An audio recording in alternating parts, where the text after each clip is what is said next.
go yard.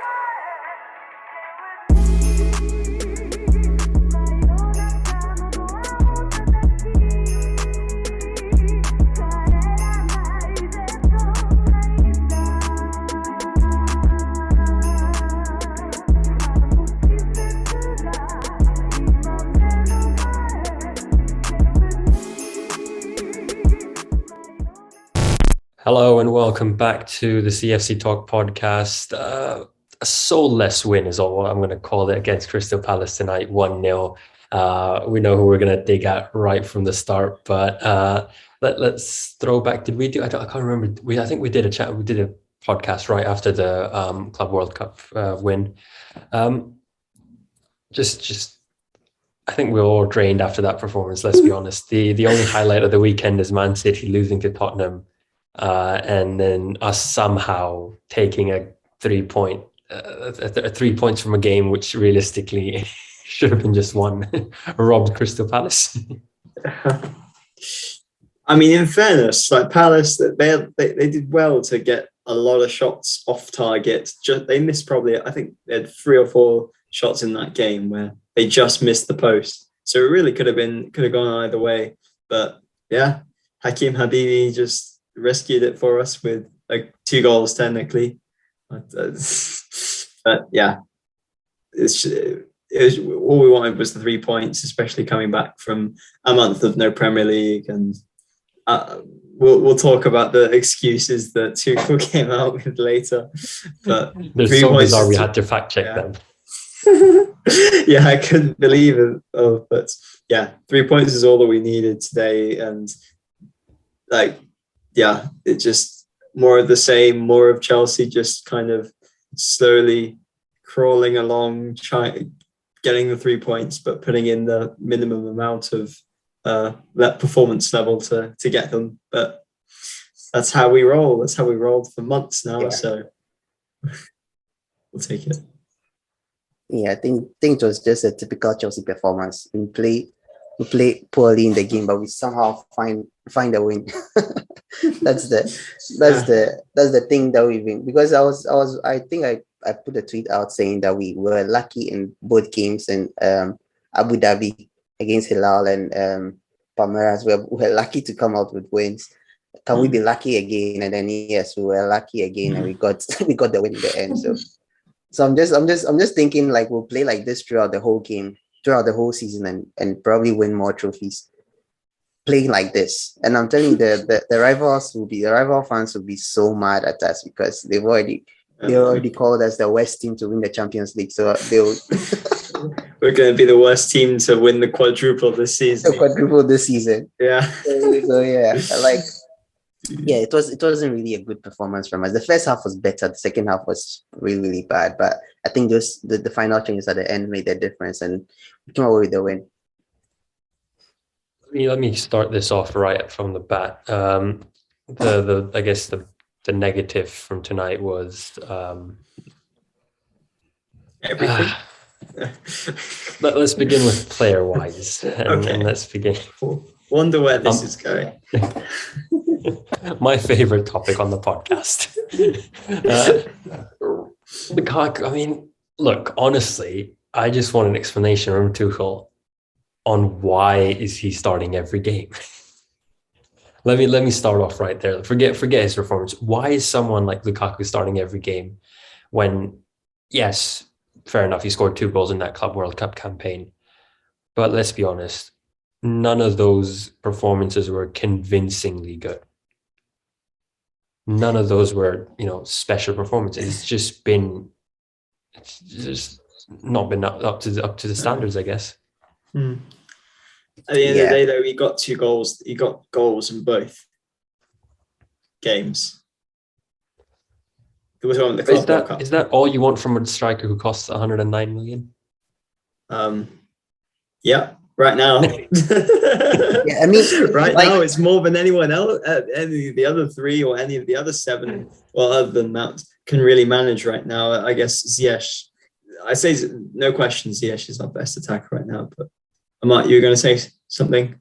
Yeah, I mean, like I definitely agree with you, because with him as the number 9 striker, he's there to score goals. If he scores goals, nobody will be complaining about his performances, like his overall input in the game. But the fact that he's not even scoring goals and he's having like 7 touches in the whole game, that's where the issue comes up. That's why because he can't score the primary thing. He can't do the primary thing that he's supposed to do. So now you go out and look at the secondary things that he has to do as well. And yeah, it's not good. Like, so I agree with what Alex said. If he's scoring goals, we are happy. He can have only 1 touch in the game and that will be a goal. We'll be happy. But everything else now is not working.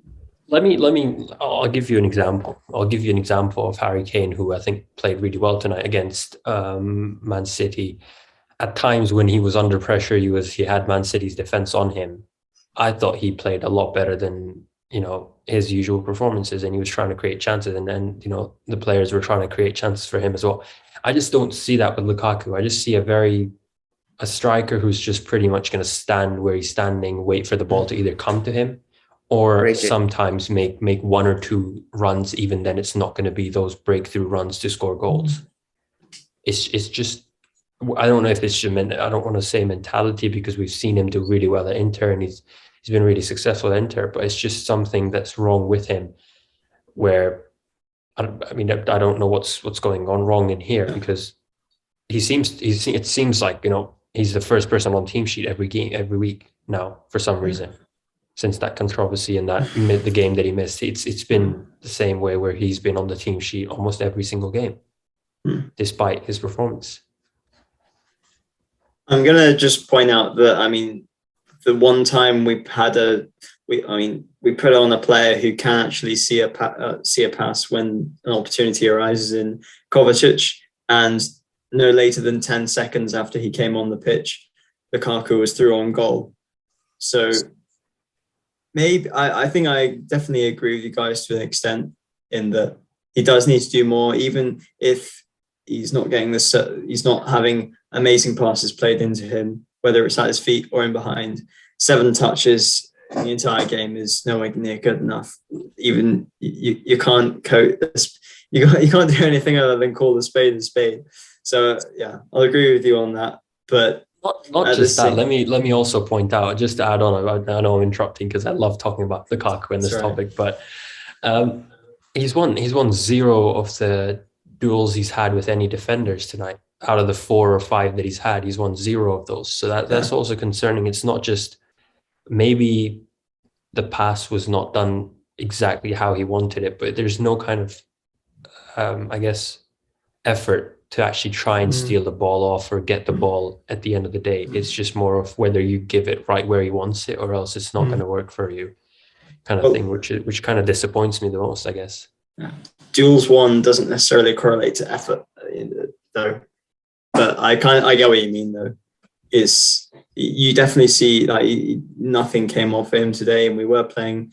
There were balls he could have won at least with his head, but at the same time, you still need someone to play good passes to him, where he has actually a chance of winning them. You still need something that's relatively near him. But I digress. He didn't win anywhere near as many duels as he could or he should have. But still, I still feel that it's just a weird one, because there's everything about Declan Rice will solve our midfield problems, and somehow our creativity will go up because we'll want to play more. We'll be able to play more risky passes and etc. But it's just, I don't know whether that actually solves the problem or not, or whether solidifying the defense will solve this. But it's just we're still on Lukaku, so we'll stay on Lukaku. And it's a very interesting topic, which I wanted to talk about Declan Rice and this whole debate that's been going on social media, whether we need to get, I wouldn't say get rid of one of the midfielders that we've got right now, but try and get a good price for some of the midfielders that we've got who are aging, which I'll leave to the end of the podcast once we're done with Christopher, and once we're done with Once we're done Lukaku. I'm trying. Yeah, I appreciate it. But it's one positive at least I'd say from this game, and pretty much the only reason to watch our attack in recent times, other than Mason Mount, has been Hakim Ziyech, man. He's just he pretty much did his best recreation attempt of Mason Mount's goal against West Ham. First time volley, far post on the right hand side. Just lovely finish from him, and he's just. If it wasn't for him, I think Tuchel would have a lot. I mean, he'd have backing, of course, from most of the fans in the club, but there'd be a lot more questions about our form, and just from not just from Chelsea fans, but I think from everyone, that everyone would be questioning us if Hakim Ziyech hadn't come in and bailed us out, because he has bailed us out pretty much in our past 3 Premier League games.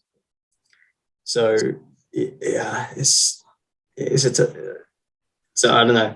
He's papering the cracks, but it's good paper, so we're okay. Well, I'm really happy with Hakim Ziyech, if I'm being honest, because I see a lot more of the Hakim Ziyech we saw at Ajax, and I'm really hoping it continues. And I don't know what ticked him off. Is it the comments or the criticism that he's been receiving a few weeks before when he started scoring almost every Premier League game? I'm not going to say do it more, but I'll say whoever did it, well done. Hopefully it was constructive. I'm not trying to get on and criticize someone for no reason, but Hakim Ziyech he's been great. He's been really great in terms of just passing, crossing, shooting tonight, as you said. Amazing for me, at least. He just plays the risky pass. Sorry, Amart. I sorry but go for it. Go on. No. Go ahead. I was just going to say he's the one guy right now on our team who actually plays risky passes. He put in fantastic crosses left, right, and centre today, where Havertz and Lukaku couldn't get anything on them. He played so that kind of counteracts what I said earlier about not great passes in. He played some fantastic crosses in today, and he's just the only one right now who's willing to chance it and just play a 50-50 ball or a cross. No one else is doing it right now, and it's just it really is starting to piss me off about how today our only shots on target were from a Rudiger 40-yard long shot, Kante hitting the ball straight at the keeper. Bless his soul, he's at the end of the day, he's not someone you want in that situation, but he's done it previously, so I think we can allow it. And then the third one was the goal. So I guess we have the fourth one in the marginally offside goal, but it just really pisses me off about how there's no one willing to kind of just play a risky pass or something, play into Lukaku that might come off. Because Ziyech is the only guy right now who seems like he actually does that. But yeah.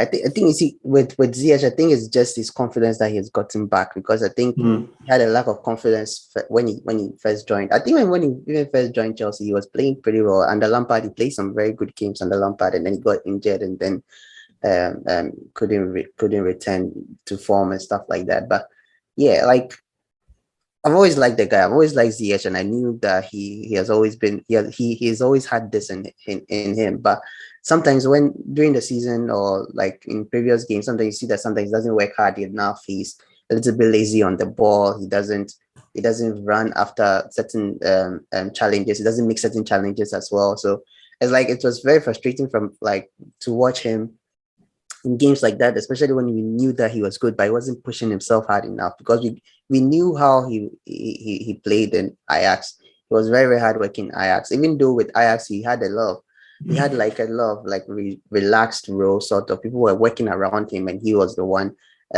finding the passes and stuff like that. But in Chelsea, you can't do that, because you're also fighting for a position that other like 3 or 4 other players are also fighting for. So you have to be exceptional. You don't have that kind of luxury where people work around you, people do the hard work around you, and you find the critical pass, or you do the kind of like flashy work. But he's doing it now. He's working very, very hard. He's the hardest working player on the pitch. Like probably if Mount isn't playing, I'll say he's probably one of the best, most hardworking attackers on the pitch. And yeah, he was very, very fantastic today. And in his previous games too, he has also shown that he's coming out of his shell. He has become more confident. Even now, look at how he even celebrates the goals.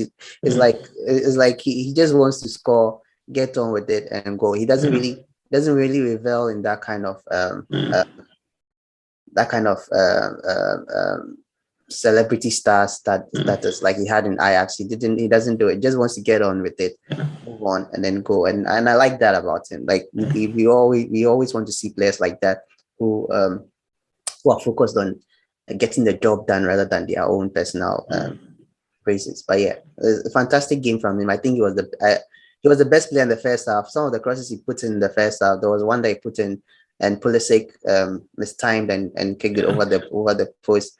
There was another one that he put in the second half and both Pulisic and Havertz couldn't do anything about it. But it was a very, very good pass into the box. And he made so many good crosses, so many good passes to us well. So yeah, fantastic performance from him. Man of the match, no doubt.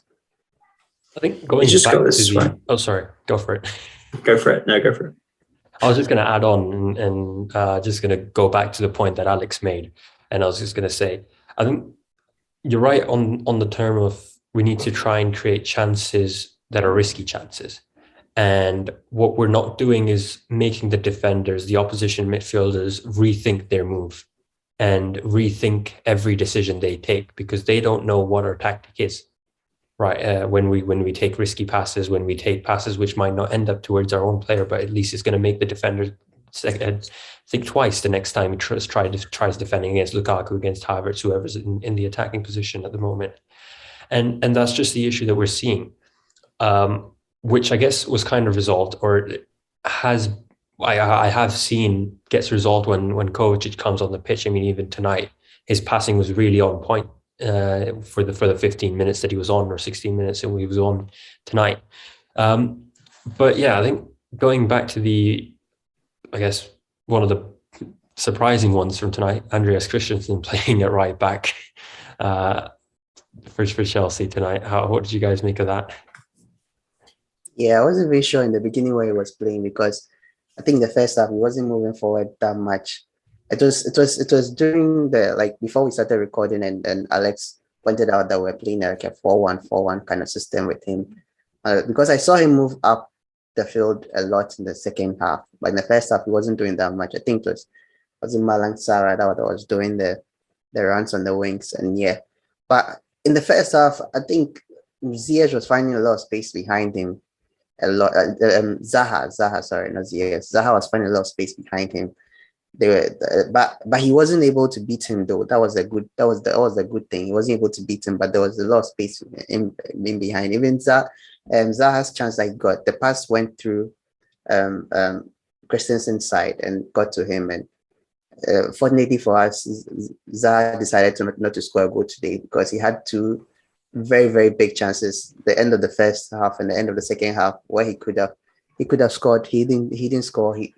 I don't know what he saw on that corner, on the side of the post, but he just kept aiming at that side. He didn't aim for the net. He aimed out of the net. So we just thank God he did that. But yeah, Christensen did. I think he put in a cross in the second half, which Havertz headed wide. But I think he did well. He did well in defense.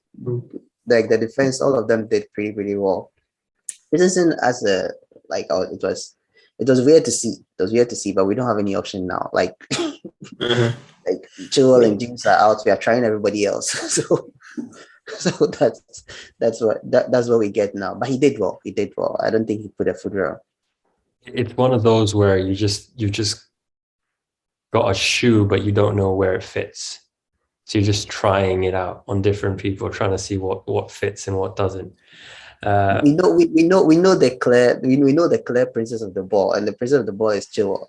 But Chilwell is at home. He's nursing an injury, so we have to try the quote unquote ugly stepsisters to see to see which one will fit.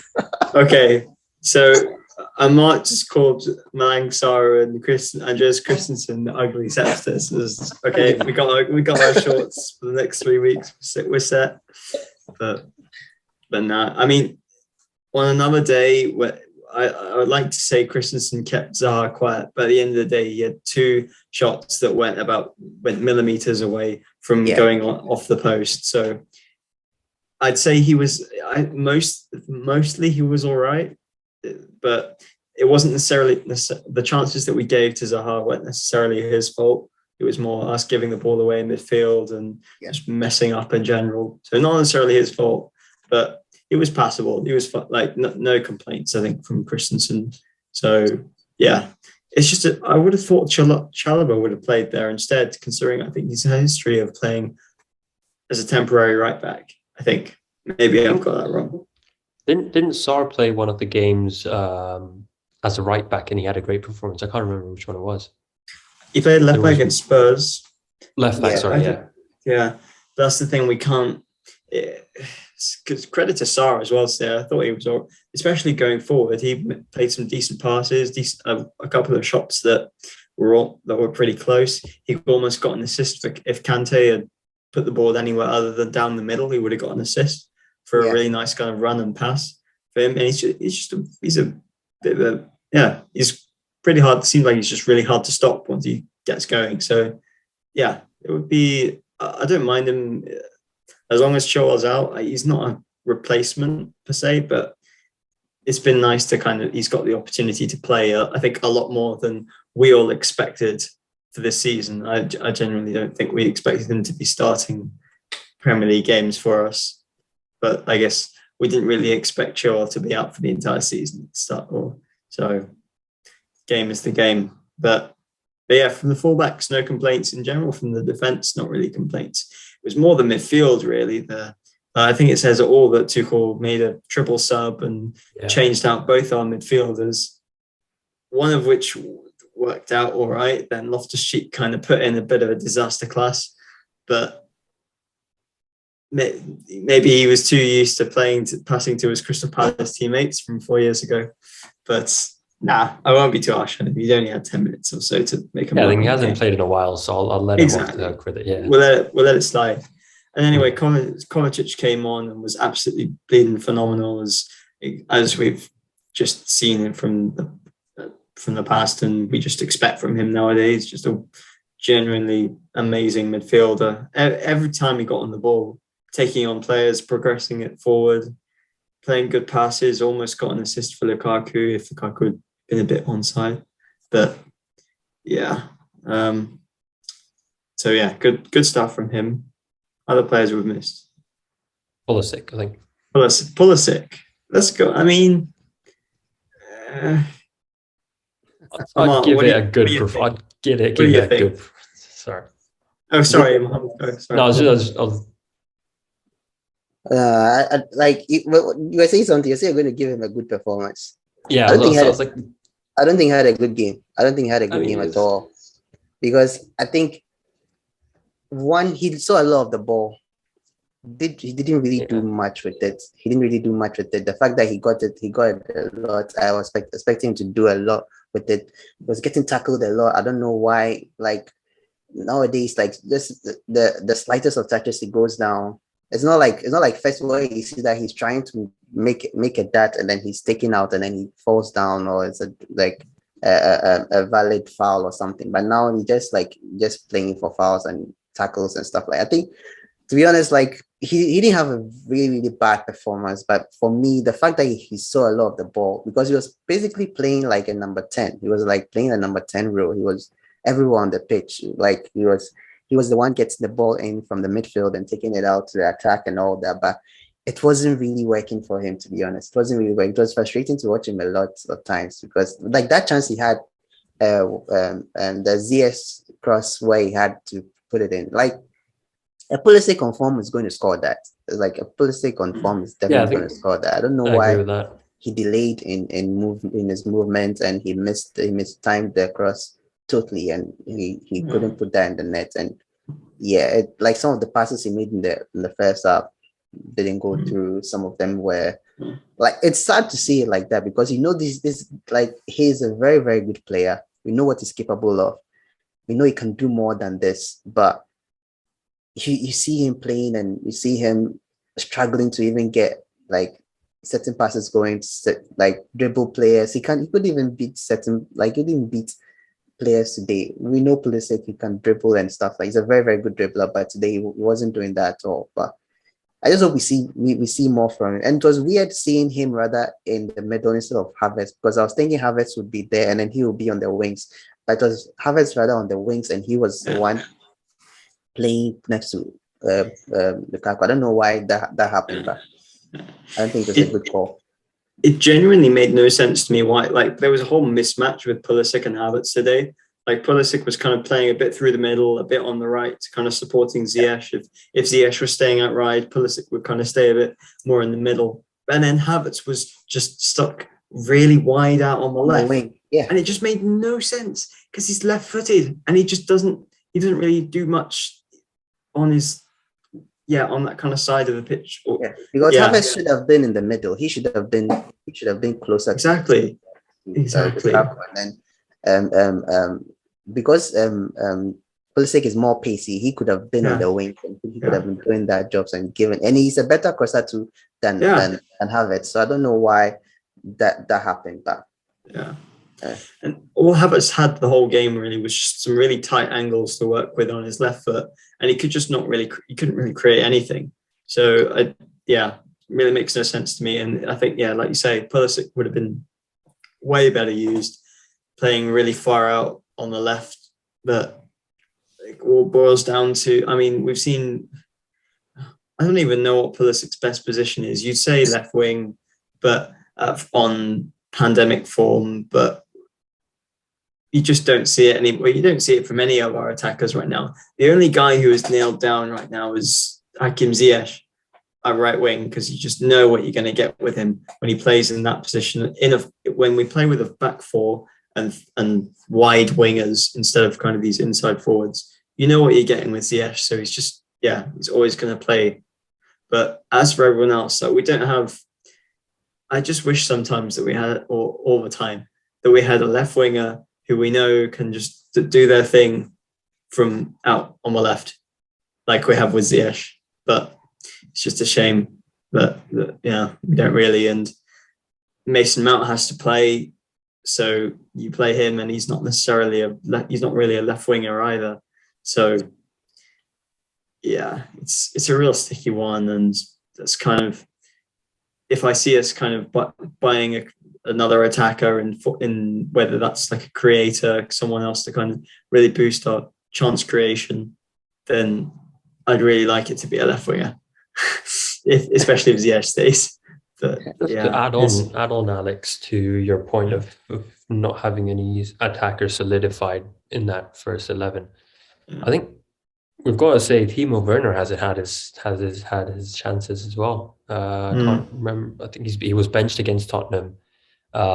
Played only about 10 minutes against Plymouth. Didn't play against Al Hilal. I can't remember him playing against Al Hilal. Came on in the final moments again against Palmeiras.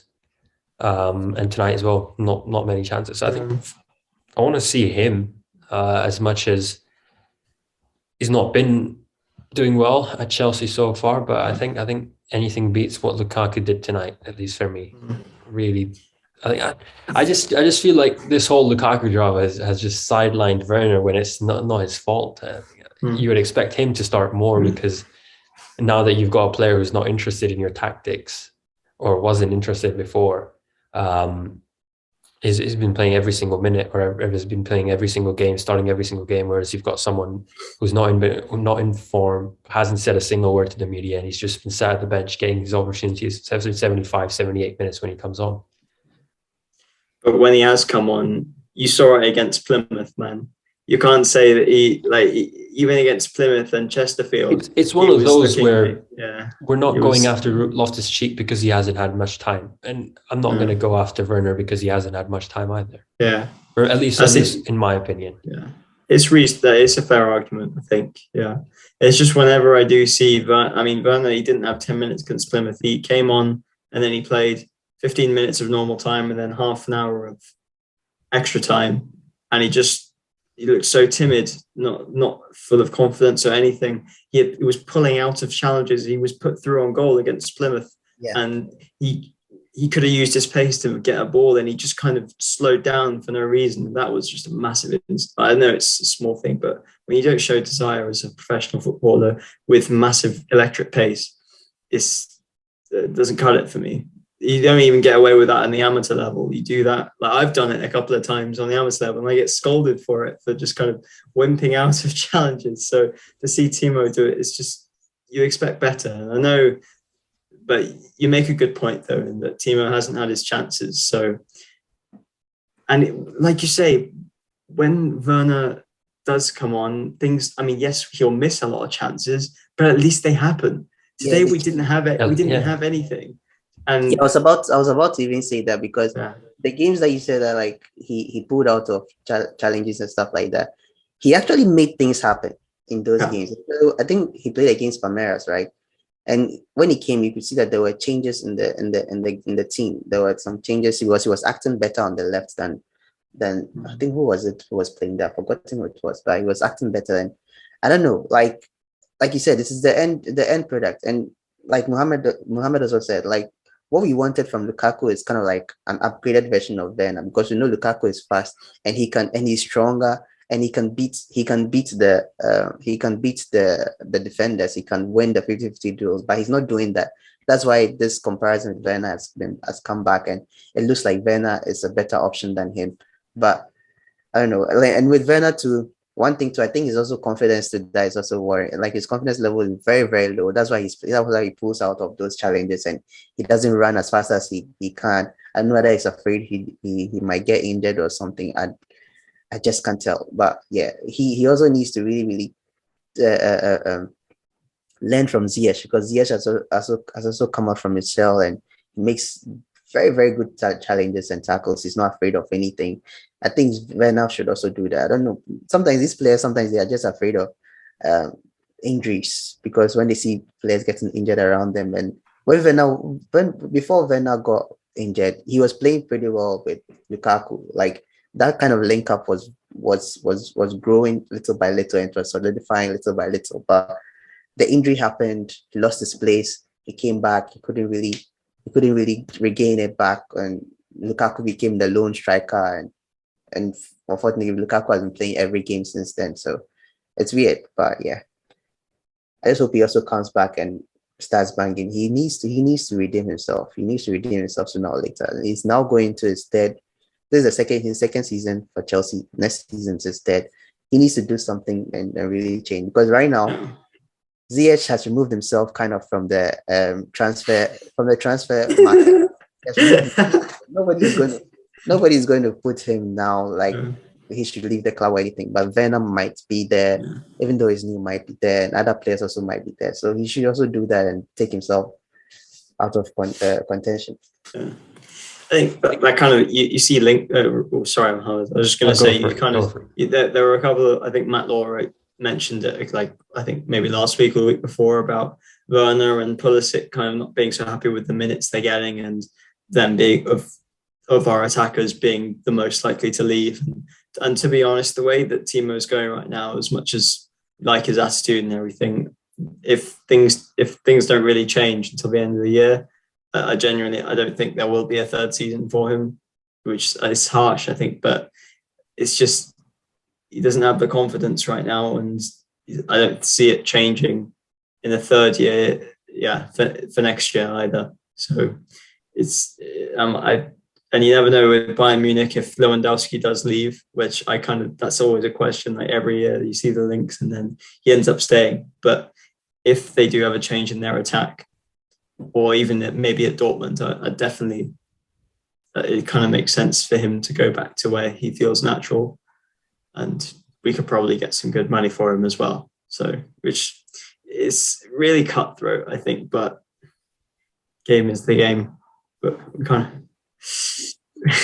have to sometimes. Yeah, I just want to round off the Crystal Palace game before we stretch it for too long, because I want to go on to talking about the midfield and the future plans Chelsea have, I guess, for the season, and then some of the updates on Rudiger and Azpi's contracts.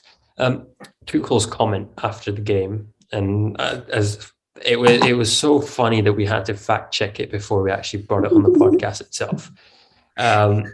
We come from a 30 Celsius temperature difference. We have 6 players with a cold from the AC on the plane. We have jet lag. We have almost no player who slept well in Abu Dhabi because of the temperature and the same time difference. So it's the same here. I'm just going to shred this comment into pieces firstly, before I even start saying anything. Because to me, it's not a valid excuse. I'm sorry to say this, but that game we played was on the 12th of February. Even if you spent an extra day in Abu Dhabi as a rest, you still had another 7 days, so a week almost, to recover before this game. Secondly, I doubt you were sleeping on the pitches in Abu Dhabi. I'm sure you had hotels. I'm pretty sure you've got hotels which have got AC. And we know Abu Dhabi has a lot of first class hotels. Exactly. Top tier exactly. Hotels. And thirdly, I understand the cold part. That one I'm not going to say anything about because it happens. I get that. Jet lag. The time difference is 4 hours. It's not as much. In my opinion, it's not as much. It's not like you had to go through security. You had to go through the whole process of going through a plane and going back. Private jet, business class style. You come back to UK and you've got a 7-day rest, or not just a rest, but at least 7 days before your next game. I mean, Davey went to a party. Davey attended a party. Exactly. All of their games were in the evening. Perfect time for players from our time zone to play. All the games were in the evening, afternoon. Yeah. So in the evening, Abu Dhabi time. So it's jet lag is yes, man. And checking the weather in Abu Dhabi as well. It's like it was mid-20s. So 30 degrees plus jog on. That's not until at least. There were favorable conditions. I saw fans who were there taking pictures, and they were you could see that they were very comfortable there and stuff like that. It was weird Tuchel made that excuse. Very, very weird, because we had won. There was no reason for him to make that excuse. And I think a lot of people were comparing it to Klopp making excuses and stuff like that. I think I even tweeted that Klopp would blame a poor performance on his kettle acting weird in the morning. So I just want to add on and say it's a Klopp out. It is. It's a Klopp out. It is. Not a cop out, but a Klopp out. Yeah, it is, because you won. There's no need to do that. I don't know whether it's a German thing or what. I don't know. But it was weird for him to say. He shouldn't have made those excuses. Like, he could have just, I think even saying jet lag is a good enough excuse. The other things he added to it wasn't really necessary. No, jet lag doesn't count. Jet lag doesn't count when it's a 6-hour flight on a business class style jet with a 4-hour time difference, and you've got 7 days to adjust. I'm sorry, but I'm sorry. It does. Normally you'd say an hour per a day for every hour's time difference is normally what it takes to adjust to a new time zone. And they had a 2 weeks out in the UAE. Or no, a week out in Not the even UAE. that, just Yeah, and then probably I think came back on Monday morning. So they've had 5 solid days to adjust back to it. So because they came back, they came back the night they won, right? Yeah, exactly. They came back on that one. So they've had 6 days to adjust. So to be honest, maybe he's just kind of deflecting a little bit for the players. Yeah, we all know this guy is like a genius. Or maybe they slept on the pitch, like Mohammad said. They had the sleeping bags and everything. I heard they got a 3.7 million bonus for winning the Club World Cup, so that might be put into use for a good hotel next time. Yeah. Because I don't even understand. They attended parties. Didn't they have a celebratory party or something like that? And weren't they tired? They could have used that time to sleep and have enough rest and stuff. I think the only valid one was, I think Timo had the flu, so he couldn't play at all. So he was on the bench. He was on the bench, but yeah, I think everybody else was okay. For the amount that footballers get paid, and I know it's hard work. I'm not going to sit here and say that it doesn't require a lot of talent, hard work, and sacrifice. These kind of excuses just go out the window when you're paid $200K a week. Yeah. You don't think about these excuses because I've said this time and time again. I've said this time and time again. Modern footballers nowadays are very soft. They're treated very, very soft. It's not even with just football. I think it's with other sports as well. Because I see it in basketball too as well. Like Drogba, ACN, who else? Lampard, those players. You hardly see them getting these kind of excuses, like this kind of flimsy excuses for not playing games at all. Because I remember Drogba even had malaria a particular morning when he was supposed to come and play, but he still came to play the game and went home. So I don't understand why he makes these kind of excuses.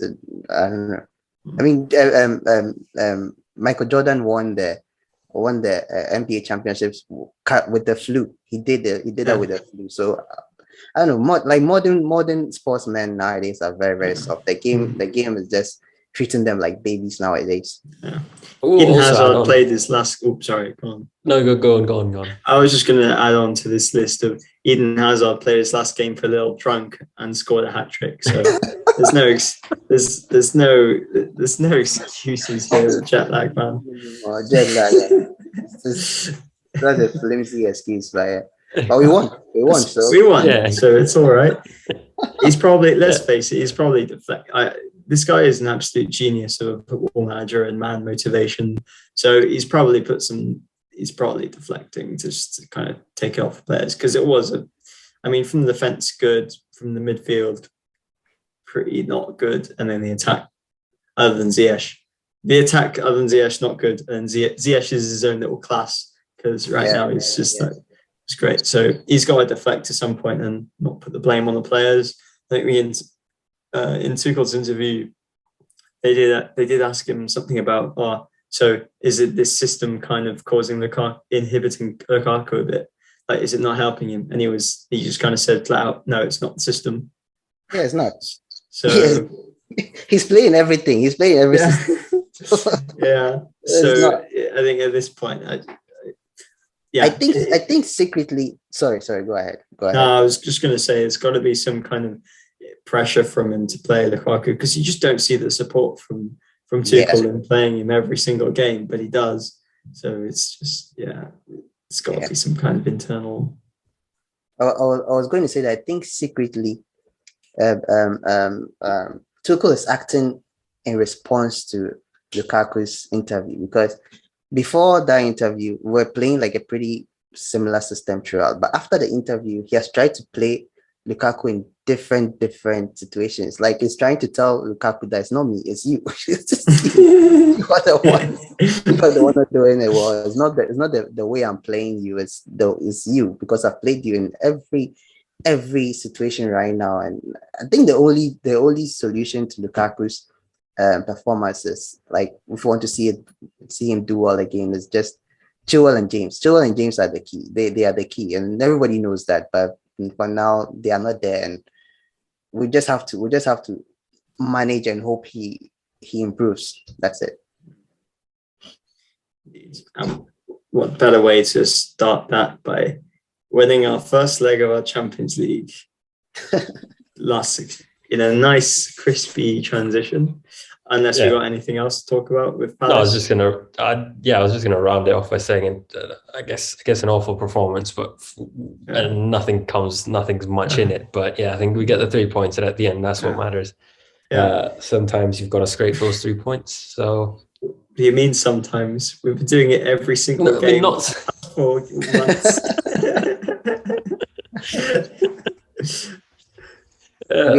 We are just fortunate now that at least we get a win. We get wins instead of draws. I guess sometimes for us lasts a little longer than just 2 games. It's 5, 6. It's a stretch again. We've passed the draw case to Man United. Yeah. I mean, if you look at it, we've got this. Man City have lost the same number of games as Chelsea, but we've drawn 5 more than them, which is why we're struggling. So you can see where we've been losing points. It's not the losses that we've had. It's just the draw. It's just the games that we should have won have ended up in draws. And think about it. 2 of those losses were against Man City. Yeah. Well. So it's like literally our only other loss was what? Liverpool? No, not Liverpool. I think it was West Ham. West Ham. That's it.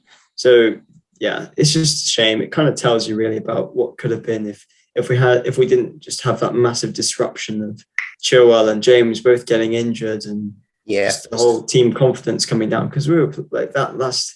I think our last Premier League game before that was our Leicester win, the 3-0 I think it must have been around then. I think you're But right. we absolutely blew them off the park, and yeah, just ever since it's not been the same. So hopefully we can kind of really, once we get them back next season, we can properly. I mean, yeah, it's going to be annoying. It's going to be difficult, but yeah, put a solid title challenge next year, and yeah, unless something crazy happens, like Liverpool drop silly points, but yeah, and City do as well. We live for the crazy. We live for the crazy. We live for the crazy. You never know. They might have an end of season rut, just like we have. Yeah. But yeah. Champions League is where it's at anyway. Yeah, go ahead. Nah, go for it. I want to ask a question. I think this will segue us into the next conversation, because I wanted to ask this. Do you think Alonso's assist has brought him back into the team? I don't want to speak on this topic. I think I'm just because we're going to talk about we're going to talk about the Lille preview, so we'll definitely talk about that right now. Yeah. Do you think it has brought him back into the team? No, not against Lille. Not against Lille. I'm going to have kids. I'm going to have kids the next 10 years. They're going to start supporting Chelsea. They're going to be, going to uni, and Alonso is still going to be a left back at Chelsea. The man is inevitable. Like you know that when he came, he made a difference. He made a very good difference. And you think I think maybe Tuchel might reward him by giving him a start against Lille. Maybe. You never know. You never know. He's just this guy we bring on when we need a goal. And I'm all right if he stays like that. If we need a goal, what have we got to lose? So, you know what, if we're going to keep him until he's 68, Gons, yeah, overweight, etc. As long as he can put a good crossing on that left foot. Is he the new Batshuayi? Yeah, he's literally a Batshuayi regen at halfway back. We need to turn the name Alonso into a noun and just use it as in a sentence every time. Just whenever someone plays like Alonso, just say he's Alonso'd it tonight. Yeah. In terms of I think Sarr played really well. I would still continue with Sarr. Of course, it's not perfect, but we've also got to imagine that it's not his natural position. And if he's putting up the performances that I guess a little bit better against, like, if you compare him with Alonso's performances at left back, he's quite a bit better. And if that's what he's putting in, I'd take that any day. Even if there are a few scary moments in the game, or if there are, because at the end of the day, it's not his natural position, but he's been doing well. So let's continue that. It's more of a question of, does Sarr deserve to get dropped instead of does Alonso deserve to get promoted? And the answer to that, I think, is a plain no. Sarr's been like you say, can't say any better. He's just been really solid, to be honest. Not really he's got the odd mistake in him, but he's a hell of a lot better than Alonso defensively, and he's a hell of a lot faster than Alonso. So, but he's just not he's not a natural crosser of the ball, but he's still got it in him to kind of take the occasional shot, which was nice to see against Palace. But so I'd keep him, but it's just what happens on the other side of the pitch at right back. I have no idea. It's a lottery completely. Like Christensen, this little fixture looks a lot tougher than it should. Oh yeah. Or than it did when back in December during the draw. Yeah, for sure. I mean, Lille, they won their group. I mean, it wasn't the most difficult group ever. They have Salzburg, Sevilla, and Wolfsburg, and they only won the group by a point. I think they only won 3 of their games in the group, and so I don't know. I'm not too scared, to be honest. I just know that we got to be better than we have recently, and in the Champions League, it's not like we've been completely different class to what how we've been playing in all the other competitions. So I think we're still got to be pretty worried, but yeah, fingers crossed. The guys that we rely on, like Hakim, turn up, just Hakim always turns up in the Champions League. Let's face I it. like how Alex goes, the guys who rely on him, and then Hakim, and then just stops. That's it. It's a full stop. That's not even a comma. He is the guys. He is the attack right now. So that's who we go to, and I don't know. Mason won't be there back in time, but yeah, we're just going to need Ziyech to pluck a goal or something, and at least it doesn't really matter with away goals anymore. So yeah, I was going to add on. Nothing to worry about with that. Yeah, exactly. So We're playing at home as well, so yeah. I mean, Lille. I don't know. On paper, it shouldn't be difficult, but I don't know. It's the Champions League. A lot of teams just turn up in the Champions League. Because I'm looking at Lille's form recently, and they've won 2, drawn 1, and lost twice in their last 5 games. So it's not really that great. It's not really. It doesn't look threatening, but you never know what level will turn up on the pitch because it's Chelsea. We don't know what level will turn up. Whether they will turn up, we would perform poorly again like we did today and in previous games. So it's I don't know. It's something I can't really predict. I expect us to win. I really expect us to win, but how we are going to win, I don't know. I honestly don't know. I don't know whether they're going to dominate the game. I'm going to be lucky at the end, or I don't know. I can't tell. But it's a lottery with Chelsea. Yeah, man, these guys are 10th in Ligue 1. Yeah, I was going to add. Yeah. That's all. I think we can just mic drop. Yeah. Let's end the pod. End it now. I mean, if you think about it, if it wasn't for the fact that teams around us are behaving, are performing poorly, we could have been even lower than what we are now on the table as well. So. We could be 10th. We could have been. We could have been. So yeah.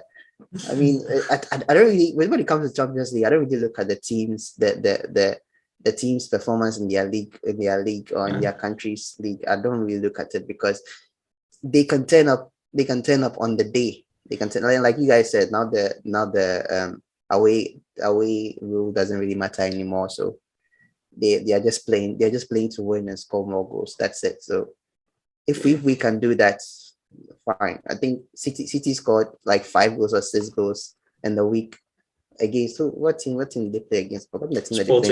Sporting Lisbon. They just destroyed them. And yeah, I hope we can do that, but I don't think we can do that. I think we'll get away with a 2-0, 1-0 kind of victory, but I just hope we win. LUKAKU scores 100%. LUKAKU scores a hat-trick. You laugh. Touch wood. This is why we don't do predictions on the podcast. No, this is why we stopped. No.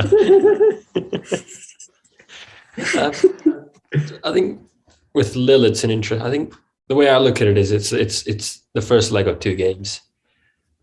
Yes, it's important. Every game in the Champions League is important. Every game is a must-win game. But I'm not looking for Chelsea. I'm not expecting Chelsea to play some flashy football and score 3 or 4 goals. I'm expecting another dull game with a 1-0 victory at most or 2-0 victory at most. And worst comes to worst, we've got the second leg mid-March or end of March to kind of cover up. I mean, yeah. It would just be nice to kind of have another. I mean, last year we won all our knockout games, but in previous seasons we rarely ever win any knockout games. Didn't we lose against Porto though? I think we'd lost. Oh yeah, you're right. Porto. That was the one that we lost. Yeah, but that was a fluky ass goal. That doesn't count.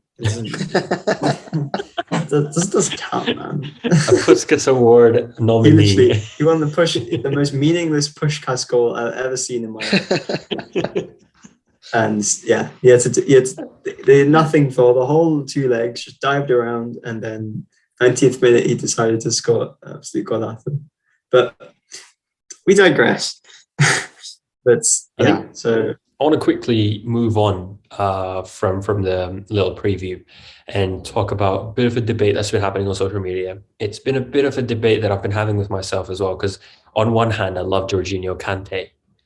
but I think it's time that we talk about their future at Chelsea. Both their contracts end in 2023, so they've still got another year at Chelsea.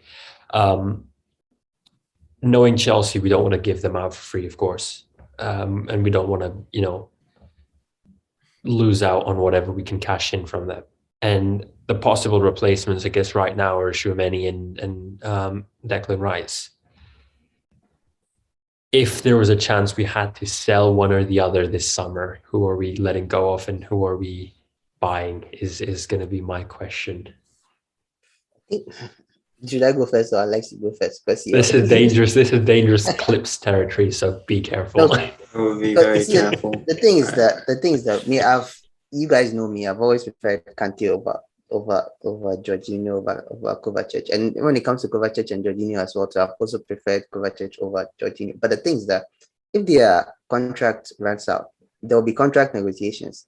And when there are contract negotiations, I feel like Jorginho might want more money than Kante. Probably because of contract negotiations, maybe Jorginho might be let go. Mind you, I just want to interrupt and quickly add on, Kante gets 220k. He's the highest earner at the club. One of the highest. No, he used to be till Lukaku came. So why would Georgie ask for more? No, that's what I'm saying, because it's a new contract. It's a new contract. So if the team wants him to stay, he would definitely ask for more. Like what maybe Rudiger is doing now. If the team wants him, he would ask for more. But with Kante, I don't think Kante would be that kind of player who would ask for more money. He would either leave or whatever you give him. If you want to maintain him on the contract or give him less, he might do it. Like what Thiago Silva did. He took a pay cut to come to Chelsea.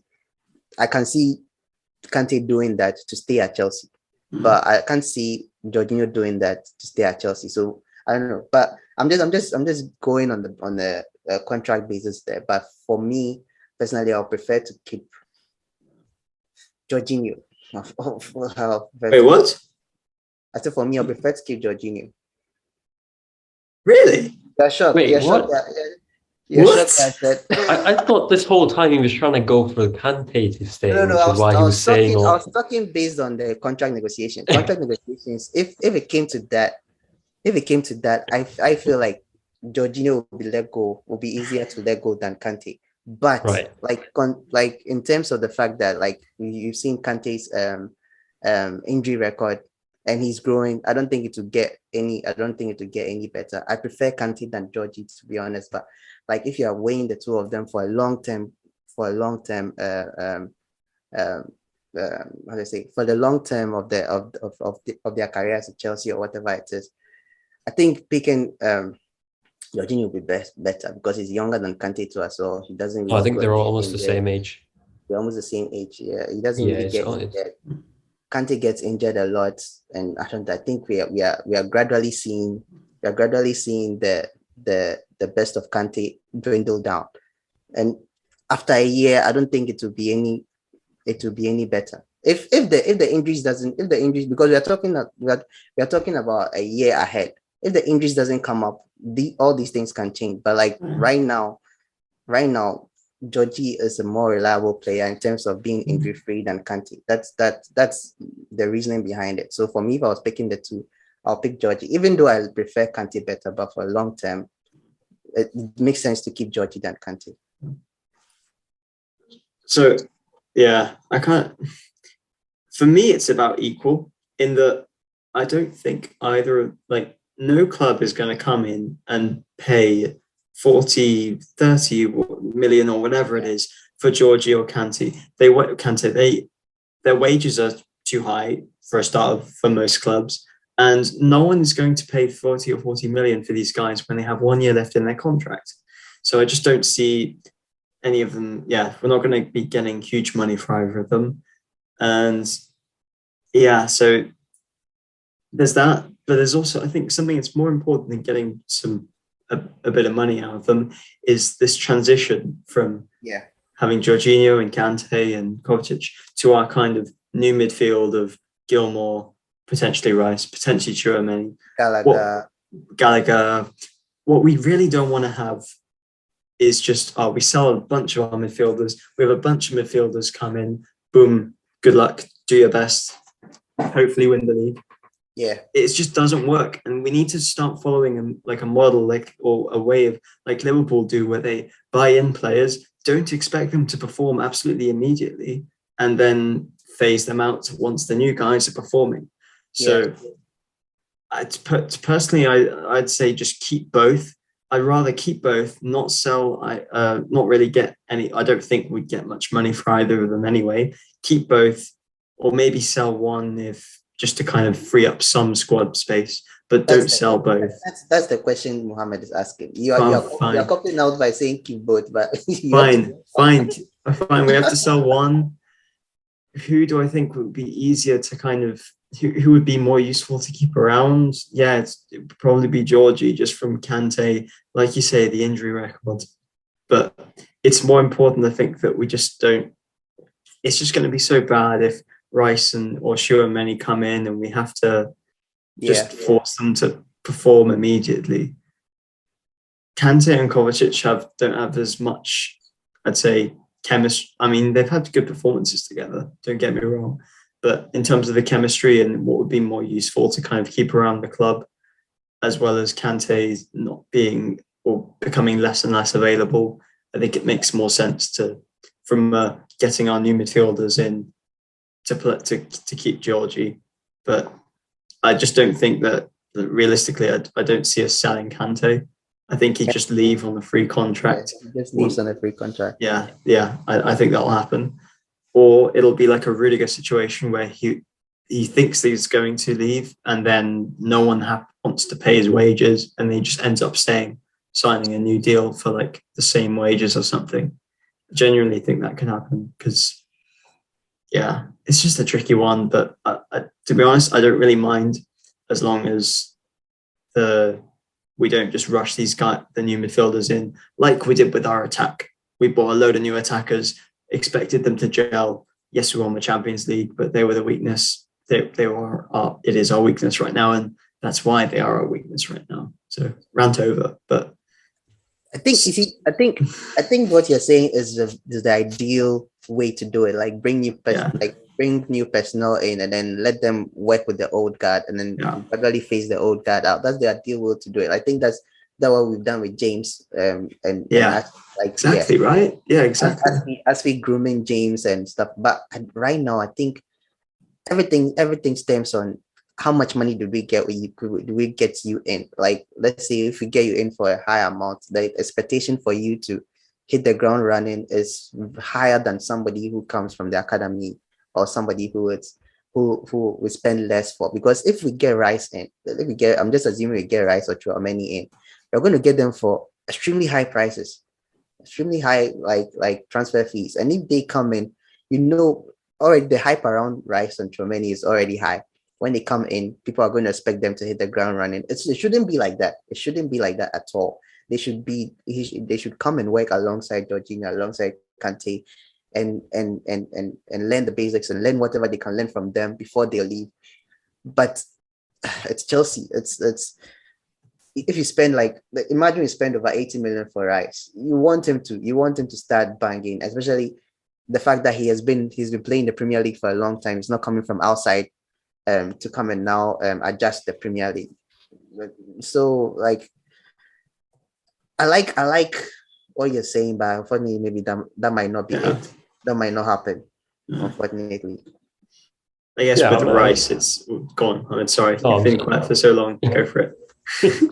I was just gonna. I agree with you guys. I think both of those guys have their positives and negatives. I think for me, I just think Kante stays. The reason I say that is I want to see him work with our midfield and make it better. As much as Billy Gilmore has been incredible, I think we still need Kante as a backup and to perform in those big games when we need him, the big game player that we need Kante. Not taking anything away from Jorginho and what a great last two seasons he's had with Chelsea as well. So it's not at all an easy call. But I just want a quick one with you guys, because let's call it a quick fire one. and I want you guys to say the player name and then this just a sentence on why. And the question is one transfer this summer, and you've got the options you've got is Declan Rice, Jules Koundé, and Tchouaméni. You've got one transfer, so quickly, just a name and a sentence saying why.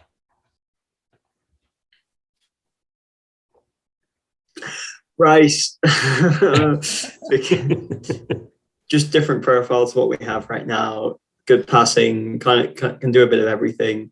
Leadership qualities, second to none. Knows the league already. Pretty low risk transfer, but also has a massive transfer fee. So there's always the risk of that. But yeah, he just brings so much to West Ham, and he'd definitely be able to bring most of what he does bring to Chelsea, even though it is a different system. But yeah, mainly I'd say especially with leadership, definitely. Yeah, I'm also going to go for Rice. I've not really seen much of Tchouaméni. I've seen a lot of Koundé. He's a centre back, right? Or I think he was a left back or right back, one of them, I forgot.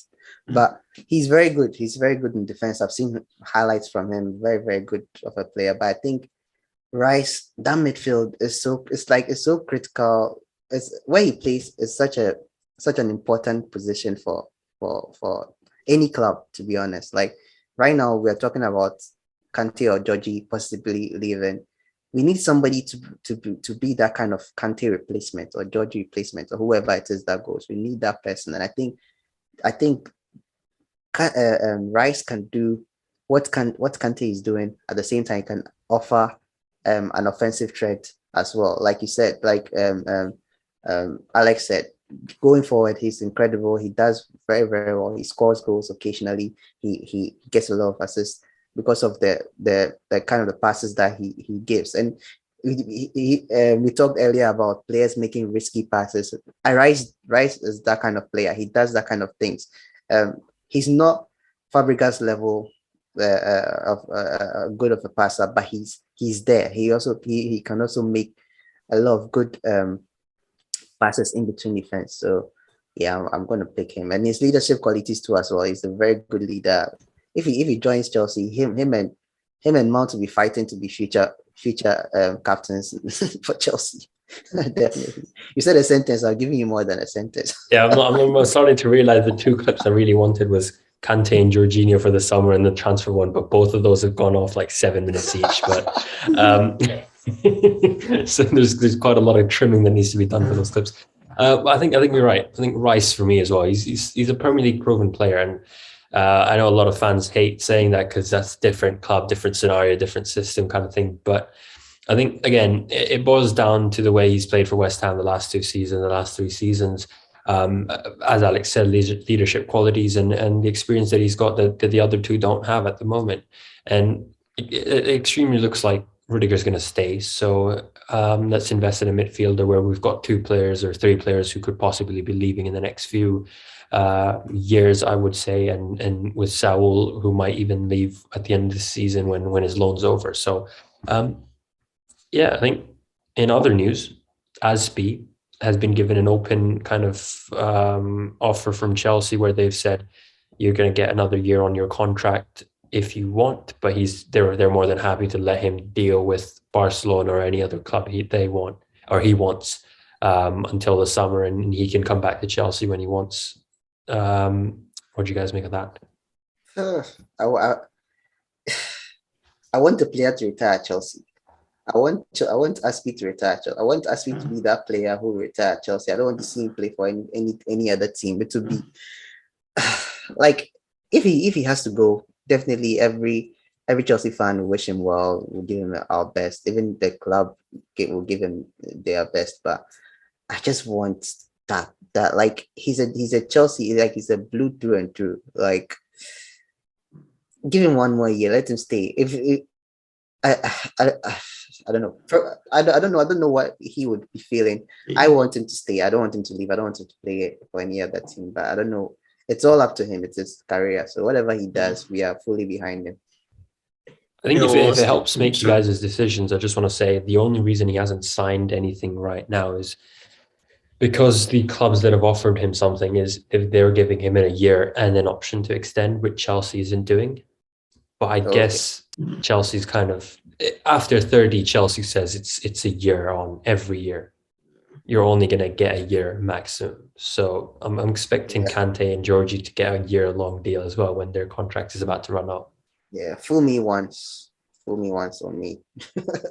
Because Luis did it to us. They don't want to mess up again. So yeah, I mean they were pretty stagnant on Willian when he wanted two.